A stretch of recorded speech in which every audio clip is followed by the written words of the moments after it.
There is a kingdom where shadows. Hey, and welcome to this week's coaching video for those of you who are going to be facilitating an off-campus small group through Dayspring's ministry. This particular video you're watching is a coaching video. It's designed to help you if you're going to be leading an off-campus small group. So if you're one of the teachers for a Sunday morning small group that meets on campus, there's a different coaching video for you. But if you're leading an off-campus small group for adults that goes in conjunction with the Sunday sermon that's preached on October 20th, and you're in the right place. This video is designed to help you make leading that small group time a little bit easier. So go ahead and get your handout in front of you, the one that you're going to be using in your small group time. Get you something to write with. We're going to take about 15 minutes and walk through this together. I'm going to go point by point through your handout, giving you some tips along the way, and you can just jot them down as I mention them, okay? So handout, and we'll get started. You'll notice number one is really just a statement. It's to help you kind of know what this small group lesson is all about. It says, today's group time, like Sunday's sermon, will lead us through some of Jesus' final moments before the cross. And one thing that's different about your small group session this week, oftentimes, or really usually, your small group lesson ties in directly with the passage that's preached on Sunday. This Sunday, this small group lesson is really not like that. What you're going to do in this one is, you're going to be leading through a portion of John chapter 17, and the tie-in is that that's in really close proximity to the passage that I'm preaching on Sunday. So really we're preaching from the same section of John's gospel. That's what ties this small group lesson together with what you're going to hear on Sunday. And this point number one just kind of makes that point for you, okay?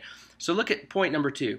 It says in John chapter 17, Jesus prayed for his disciples as he neared the cross. And you're going to read what he prayed for his disciples in verses 6 through 12. Now, there's a question there at the end of discussion point number two. After you read those verses, it says, what specifically was Jesus' prayer request for his disciples? And of course, it gives you a hint so your group members can find the specific thing you're looking for there. But in verses 11 and 12, you see that Jesus prayed specifically. Here's what he prayed for his disciples. He prayed that the Father would protect them. It's pretty explicit there. He says, Father, would you protect them now that I'm leaving? Okay, so that's really all you're looking for right there. You're not really trying to delve into anything specific other than that answer, because that leads you to discussion point number three. Look at discussion point number three. Notice that there was a specific reason why Jesus prayed for their protection. Now, what was that reason? Now, this is in verse 11, and it's pretty clear. Jesus said, Father, protect them so that they would be unified. So Jesus is praying not so much for their protection as he is for their unity. He wants them to be protected because that's going to help them be unified. So Jesus prays to the Father, and again, this is right before he goes to the cross.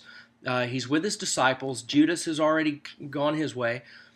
Jesus prays right before, the Garden of Gethsemane, and he's arrested and all of that. Right before this happens, Jesus prays, Father, protect them so that they would be unified. So that's what you're looking for here as you go through discussion point number three. That's really all you're trying to get to so far. That leads you to discussion point number four. It just gives you a simple statement. So Jesus prayed that God would guard them so that they would be one. Now, look back at verse 9 again, and it asks, why do you suppose Jesus made this distinction? And as you read verse 9, you're going to see the distinction that Jesus makes. He says, Father, I'm praying for my followers, not anybody else. I'm not praying for those who don't believe. I'm praying for these who do believe. And you're asking the question, why do you suppose Jesus makes it clear that he's not really praying for the whole world. He's just praying for his disciples. Well, part of the answer, people may give some answers or why they think that is. Really, you're going to find the answer by reading the remainder of this prayer, verses 13 through 19. Your handout guides you in that in discussion point number 4. Verses 13 through 19, specifically weighing in on verse 15, okay? So everybody's going to read that, and they're going to say, all right, so what's the deal here? He prayed that they would be protected so that they would be unified.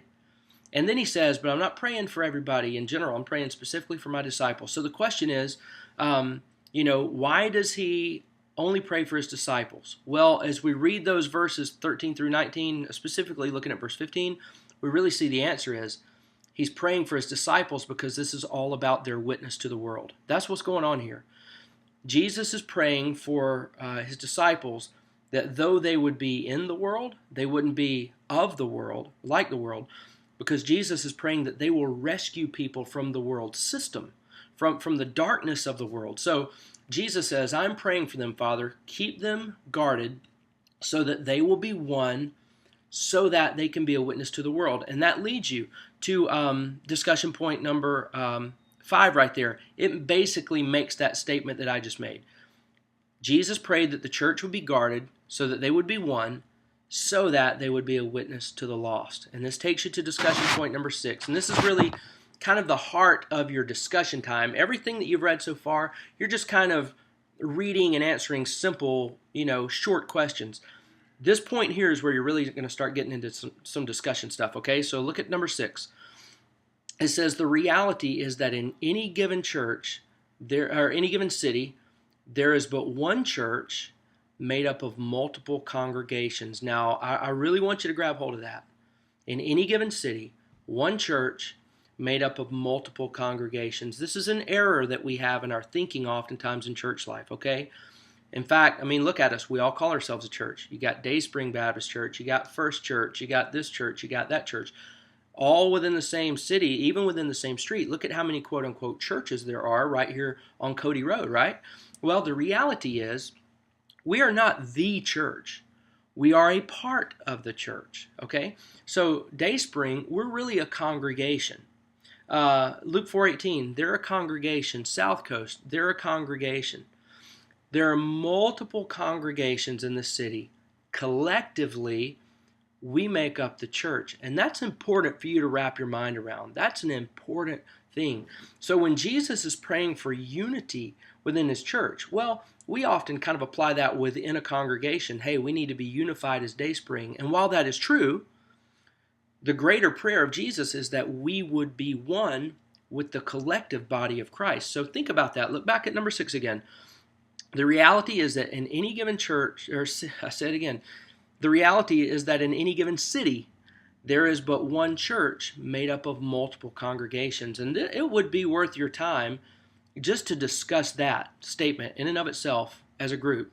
To say, hey, think about that. Have you ever thought of church life like that? That really we're not the church, we're just part of the church?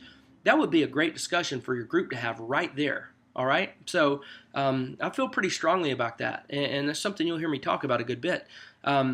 Now, there are 2 questions that come at the tail end of number 6. After you've talked about this whole thing, one church, many congregations, look at the 2 questions on number 6. Have you ever seen multiple congregations in one city function as one body? Then, of course, the follow-up question, have you ever seen them function as a fractured body? Give your group some time to talk about this. Have you ever actually seen multiple congregations act as if they are the same church? It's one thing to say that we're all one body. It's another thing to act as if it is so. So ask the question, have you ever seen it happen? And hopefully, your group will have some, positive examples of this.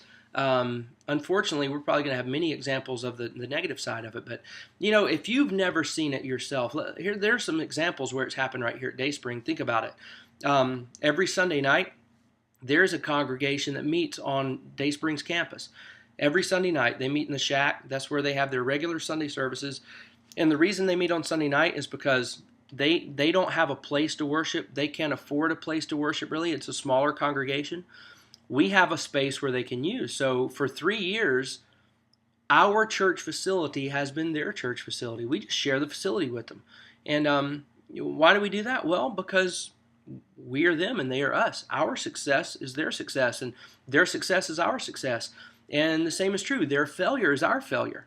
So when you get to this point and you say, have you ever seen multiple congregations function as one church? If nobody has a good example, at least there's one that you can use, okay?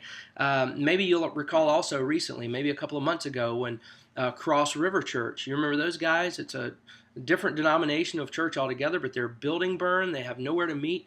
And for several weeks, they met at Dayspring on Sunday morning at 10:30 in the shack. That's before we started our 3rd service back up. They met down there for several weeks, again, functioning as one body, not in competition with one another, but as one body. So there are a couple of examples that you could throw out there if, unfortunately, no one has any. There are all kinds of examples of how the one body in any given city works in a fractured way. And you'll probably have plenty of people share examples, unfortunately, of that. But you see that in many ways, competitive spirits between one congregation or another, sort of envy that happens from one congregation to another, splits that happen, and people can never get along again. And I would even say copycatting in terms of the ministries and ministry styles. You see one congregation having success and people are talking about them. All of a sudden, you'll see another congregation starting to do the same thing the same way. It's almost like they're trying to one-up each other. So there are all kinds of negative examples of this. Don't harp on them and don't, make it the whole point of your lesson. And if people in your group start to name out specific congregations in our city and really kind of, it moves beyond just using an illustration and they're kind of bad-mouthing, don't let it go there, okay? Don't let it go there, because that actually is the opposite of what we're trying to foster here. So, discussion point number 6, it's all about this, that there has to be unity within the church. And I didn't even read that, that statement fully at the beginning of discussion point number 6. The reality is that in any given city, there's one church made up of many congregations, and their witness, their collective witness, is tied to their oneness. So if we're going to be the witness in Mobile that we want to be, listen, we have to befriend the other congregations in our city and be one with them, okay? Now, discussion point number 7, this is where you guys will open up the Bible and discuss different parts of it, and this is a great little project right here on discussion point number 7. It says, read the following passage, and after you read each one, write something that completes this sentence, all right? So you're going to read a passage, then you're going to complete this sentence, and here's the sentence. You see it on your handout. If all the congregations in our city are going to actually function as one church, then, and you fill in the blank. You got 3 passages. You're going to read one, then you're going to fill in that blank. You're going to read the second one, fill in the blank. Read the third one, fill in the blank. And I'm not going to read these passages to you, but I will give you some good answers just in case you read them as the small group leader and you're saying, I'm not really sure where this is headed. Let me give you some good answers in case your group kind of follows along and can't figure out where those passages are heading. 1 Corinthians chapter 3, 1 through 6, okay? This is a passage where the Apostle Paul is writing to the church in Corinth because they're acting very childish, and it kind of has to do with squabbles as to which leader they prefer to follow. And Paul writes to them and says, you're acting like mere men. In other words, you're not acting like people who've been indwelled by the Spirit of God. You're acting like just mere people, So here's a good fill in the blank there. If I were filling this one out, I would say something like this. If all the congregations in our city are going to actually function as one church, then leaders must not be pitted against one another. Sometimes leaders aren't even enemies with one another, but the people that they lead kind of pit them against one another and compare them and all those sorts of things. If we're going to be one church, not a fractured church, but one church, then leaders cannot be pitted against one another. And I would, maybe here's even another answer for that same question. If we are going to function as one collective witness, then I would even say that this is a second answer that may show up. But people must not become addicted to one specific leader, okay? And you hear this a lot in church life. A pastor leaves because either he passes away or he's called away. You'll see a pastor leave and all of a sudden people will quit coming to church. That just proves right there that they're not so much committed to the mission as much as they were a person, and that's not a healthy thing. So those are some possible answers there on that 1 Corinthians 3 passage. Look at the second one, Ephesians chapter 3, verses 14 through 19. Now this is a cool section here, and this is one where you may not really see where it's trying to lead you in terms of filling in that blank. But those verses are a prayer. The Apostle Paul prays for the Ephesian church, and he's praying. He says, I pray that you'll understand the depth of God's love and the richness of God's love. But there's a key phrase in verse 18. Look this one up. He says, I pray that you'll understand together with all the saints how deep and how wide God's love is. So the implication is this. Think about it. The closer we are working together, the more one we are, the broader our understanding of God's love is. So if we're not functioning as one church in a city, we won't even have an understanding of God's love, not the way that we could. So how do you fill that one in? I don't know. It could be many different ways. You might say if we're going to If all the congregations in our city are going to actually function as one church, then we must intentionally work together. And maybe something like that. But the point is, if we don't work together, we won't even understand God as well as we could and should. All right? And that's a pretty big deal, right? Here's the last one. Letter C, Ephesians 4, verses 1 through 7. Again, Paul's talking about unity within the church, despite the fact that it's made up of many parts. He's kind of getting into kind of that body analogy. But here's the key phrase, I think, in this one is verse number 3, where he says, make every effort to keep the bond of unity amongst you. So pretty simple fill in the blank there. If we're going to actually function as one church in the city, then we must look for opportunities to work together. Something like that. We're going to really have to make it happen. To look for opportunities. And I'll tell you, maybe another possibility where you could go on this particular one, because Paul starts talking about the fact there's one Spirit, one Lord, one salvation, one baptism.